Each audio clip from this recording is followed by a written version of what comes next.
simplemente comentar algunas cosas sobre lo que se ha dicho y sobre lo que hacemos desde Acció, que como sabéis es la agencia de competitividad del Gobierno de la Generalitat. Y yo en primer lugar quería comentar que el tema de la innovación pues, ha evolucionado durante mucho tiempo, desde pues, lo que serían posiciones estrictamente tecnológicas durante la Guerra Fría, pues, alguien que inventaba algo que luego se aplicaba en un mercado, era la típica, lo que comentaba Lluís, ¿no? La típica solución que busca un problema. Inicialmente la innovación era un concepto puramente tecnológico. Y poco a poco ha ido evolucionando, no pasaré revista, digamos, a todas las olas de innovación que hemos ido viviendo, pues la mass market pool, la irrupción pues, de la innovación como concepto organizativo, la extensión a la cadena de valor, open innovation, etcétera, etcétera. Lo que creo que es relevante es constatar que al final el punto de destino es el ecosistema innovador y al final incluso la persona. Tenemos que crear redes de activistas, redes de emprendedores vocacionales. Entonces, hace poco que leí una definición de lo que es un emprendedor que me gustó muchísimo.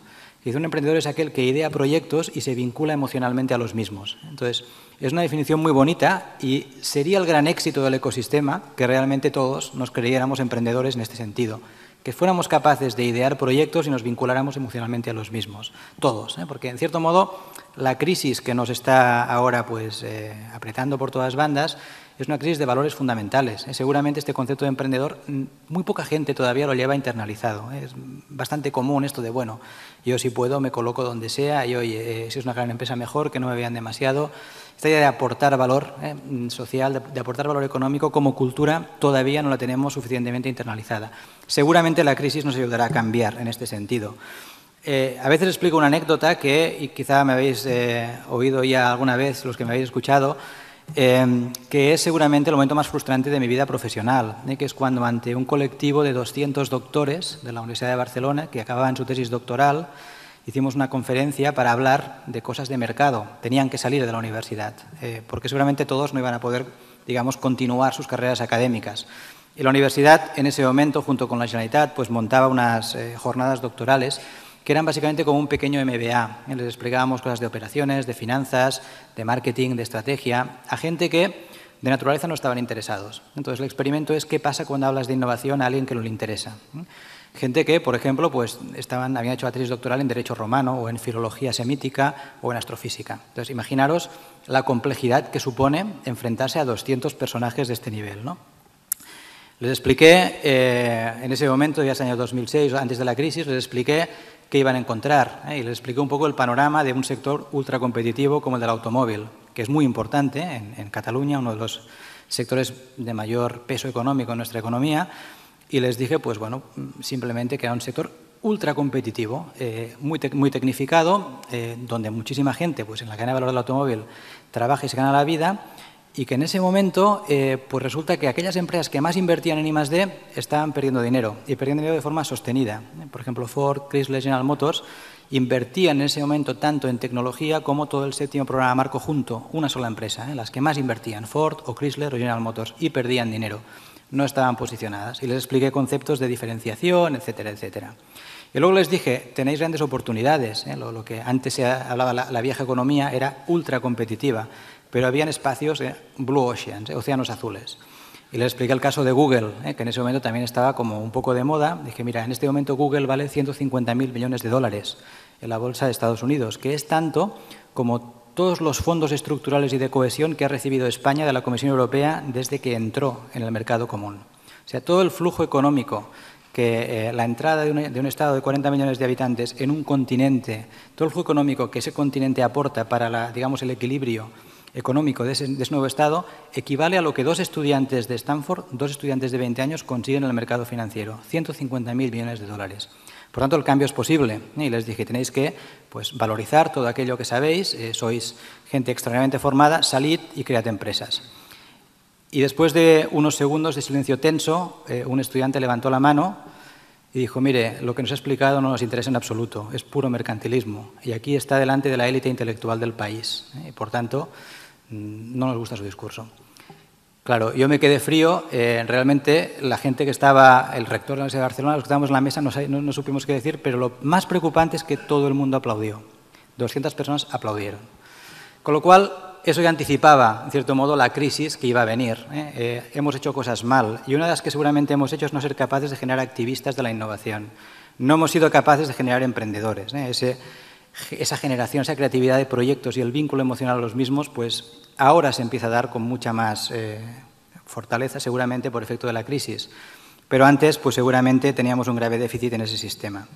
Aún así, en Cataluña tenemos un fortísimo ecosistema emprendedor. Yo la verdad es que estoy contento además de compartir mesa con amigos de muchos años que están haciendo no solo su tarea profesional y, por tanto, desarrollando sus aptitudes, sus capacidades en sus profesiones, sino que hacen apostolado de la innovación y de la emprendeduría, lo cual es extraordinariamente bueno. Creo que sentamos escuela incluso a nivel estatal, internacional, etcétera. Cataluña es un país emprendedor todavía y tiene otras capacidades que ahora comentaré. A veces, y esto nosotros desde Acció lo hemos vivido, porque lamentablemente hemos sufrido gravísimas, por decirlo así, interferencias debidas al ciclo político. A veces nos hemos enfocado a unos ámbitos o a otros. A veces nos han dicho, pues, oye, empresas de alto crecimiento, empresas innovadoras, empresas de base tecnológica. ¿Cuál es la función de la administración pública? Y para responder a esta pregunta, yo a veces he pensado, ¿cómo es posible, por ejemplo, que un Inditex nazca en una aldea de Galicia? ¿Cómo es posible que un Telepizza surja en los suburbios de Madrid? ¿Cómo es posible que Tous aparezca en Manresa? Bueno, pues porque seguramente son empresas innovadoras, con grandes propuestas de valor, con una elevadísima proyección de crecimiento, como se ha visto, empresas de mucho éxito, pero que no necesitan un clúster para desarrollarse, pueden salir en cualquier parte.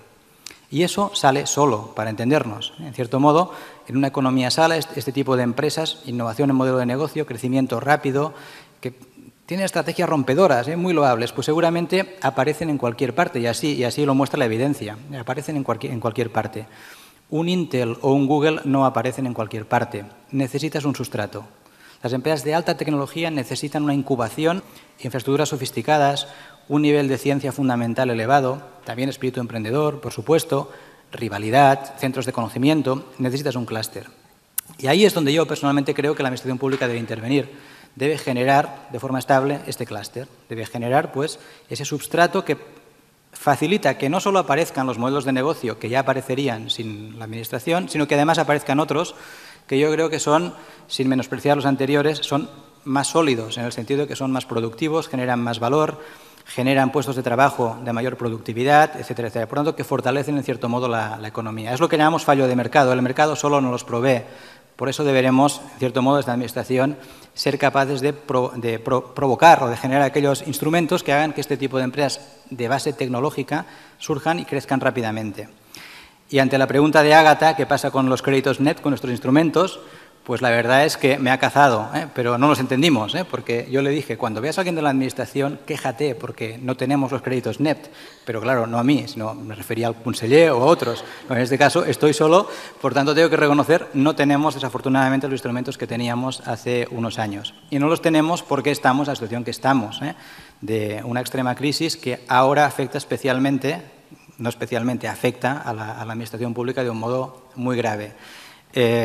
No los tenemos, los deberíamos tener. Es una lástima porque esa función de cubrir el fallo de mercado ahora, en cierto modo, la hemos dejado de hacer y deberíamos hacerla. Y esto pasa aquí, pasa en CEDETI, pasa en ENISA, etcétera, etcétera.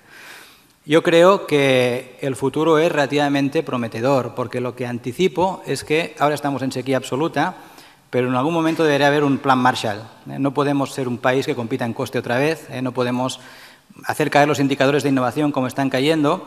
Y lo que vendrá probablemente a partir del 2014 es un chorro importante de fondos europeos que ya se están preparando. Estamos, de hecho, desarrollando planes para que esto sea así, para defender estrategias regionales de innovación en Europa, fondos FEDER, fondos de cohesión, etcétera, que ya no van a ir a infraestructuras. El error ya está evidenciado, se han acabado las carreteras, se ha acabado el hardware, vamos a invertir en software y es lo que nos pide Europa, proyectos de innovación. Por lo tanto, los fondos que vengan a futuro, sobre todo en el plan 2014-2020 que la Comisión Europea ya está preparando, van a ser fundamentalmente para innovación, para proyectos de innovación. Y eso es una buena noticia. Y por último, comentar durante 10 años el programa de creación de empresas que se ha desarrollado en el antiguo CIDEM, ahora en Acció, que por cierto inició con éxito Josep María Echarri, ex compañero mío de Acció hace unos cuantos años, pues ha generado 400 startups surgidas de entornos científicos. La conclusión, tenemos sustrato para seguir generando. Si lo habéis oído, pues se ha dicho por activa y por pasiva. Cataluña genera hoy el 1% de la ciencia mundial, la política científica ha sido de excelencia, está dando resultados. Generamos ciencia al nivel de un país de 70 millones de habitantes, de 10 veces lo que nos tocaría si estuviera equidistribuida, y esto genera grandísimas oportunidades de creación, de crecimiento y de creación de startups. Hay cola de startups para salir a la luz. Esperamos pues, que los mercados financieros se estabilicen y que esto empiece realmente a ser una realidad sistemática.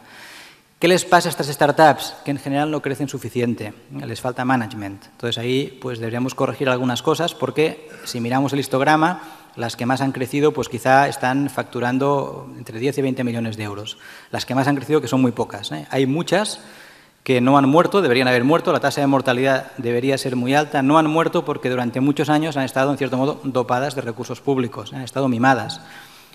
Seguramente ahora se incrementará esta tasa de mortalidad, por tanto deberían morir más y aquellas que lideren, digamos, la estadística deberían crecer mucho más rápidamente porque por naturaleza tienen tecnologías y productos que son atractivos internacionalmente.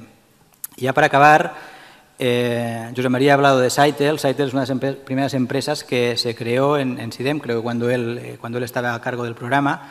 Simplemente un pequeño recuerdo a su fundador, Andreu Riera, que nos dejó en un accidente de automóvil hace unos años. Es una auténtica lástima porque era una figura emprendedora de base científica de referencia en el país y no podía acabar sin un pequeño recuerdo para él. Y eso es todo. Muchísimas gracias.